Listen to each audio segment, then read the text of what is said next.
My name is Sinjan Reyes and welcome to The Score. It's comeback day today as we talk to our returning players in the UAAP. We're joined first by our Ateneo Lady Eagles, none other than Jho Maraguinot and Jamie Lavitoria. Welcome, ladies. Thank you, Sinj. Welcome back to the UAP first and foremost. Are you excited to be back in the UAP? I am excited to be back, and I think that this season is special because it's our last playing year, and I'm alongside Jho and the other seniors. How about you, Jho? Playing your last playing year, of course, as well. Everyone was clamoring when you decided that you were gonna leave, and then now you finally decided to grab that opportunity to play your last playing year. How excited are you? I'm really excited, especially now I'm playing with my sister. I'm playing with her for the first time, so it's gonna be a special season for me and for everyone, I think. Yes, and it's an extra special season because for all of you girls, it's a chance to go back to back, right? So, is there any pressure? Because we've actually did a poll earlier, like via Instagram, about some questions that could be asked for you, and one of the biggest questions was, "May pressure ba in this upcoming UAP season?" I always use the pressure as a good thing. I use it as one of my motivations to keep me going every game. I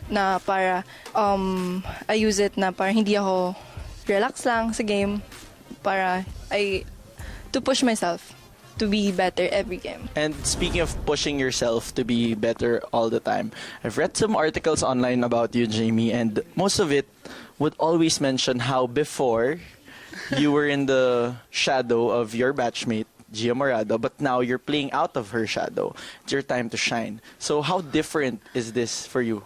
Well, it's different in a sense that now I'm more prepared in a sense, and I'm really excited. And when it comes to the pressure, I think that there will always be pressure, but I've learned throughout the years that you should embrace it and you should play with it. So, yeah.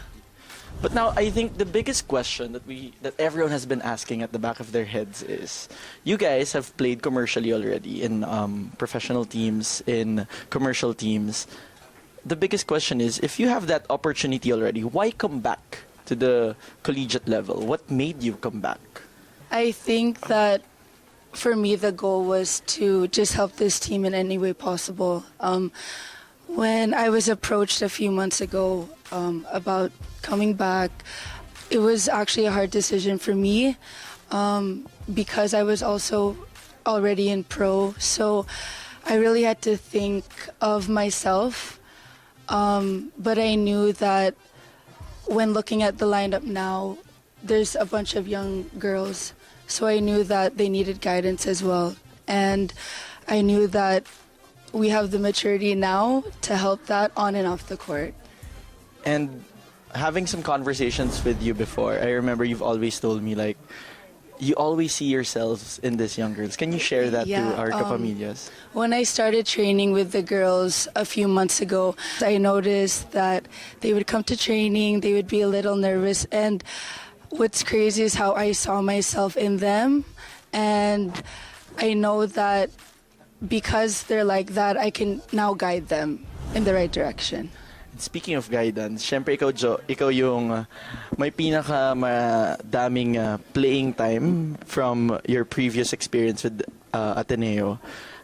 Paano mo naman masasabi or may kikwento sa amin yung iyong comeback story dito sa UAP? Syempre marami akong napagdaanan and madaming heartbreaks, pero marami ring lessons.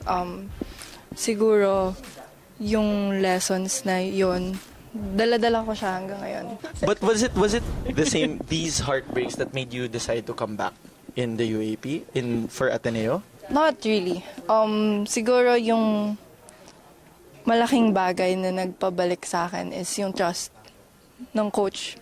Kasi malaking bagay na di ba matagal akong tumigil, and I don't believe in myself anymore. But si Coach O mismo, nung kinausap niya ako, sinabi niya sa akin na naniniwala siya na kaya ko pa.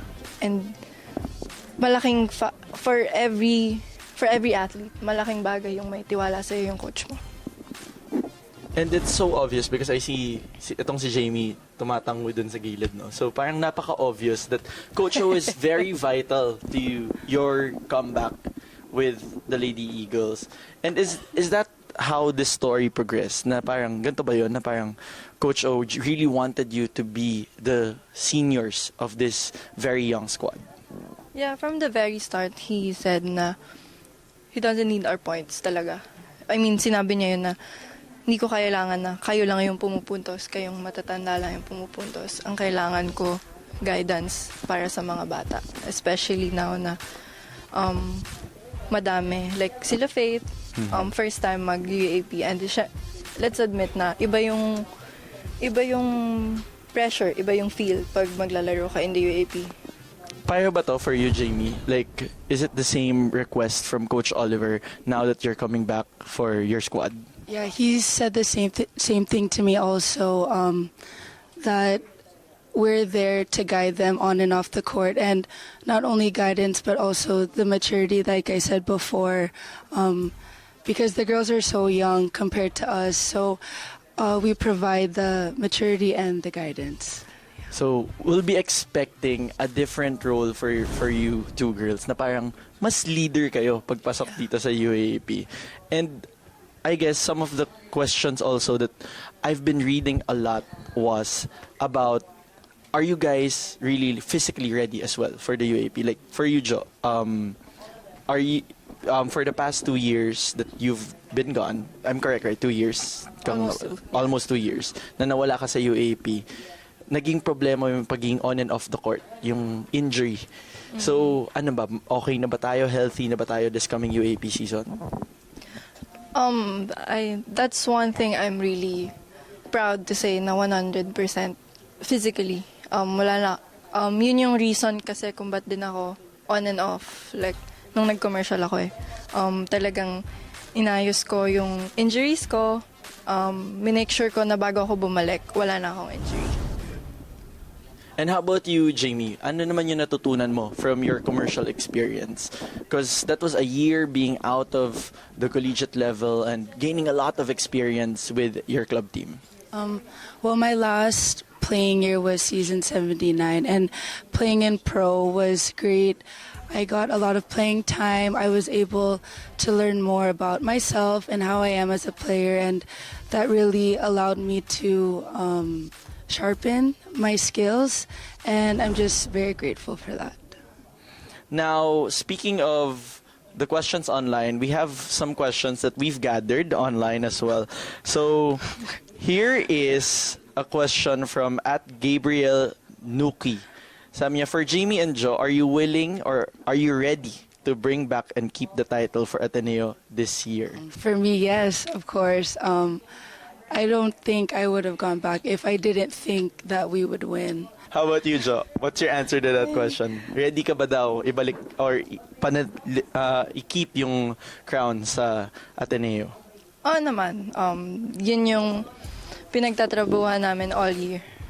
For the past few months. So, I guess, ano pa bang gagawin namin kundi i-defend yung crown? Now, some quick questions for Jamie. Will you be playing? Will you be playing as a setter or a libero? That's from @Akosichan. I will be playing a setter. Okay, so that's clear. Yes. Kay John naman, ang quick question sa'yo, napakabilis lang naman eh. Ano ba daw ang jersey number mo this upcoming season? 13 ba daw o 15?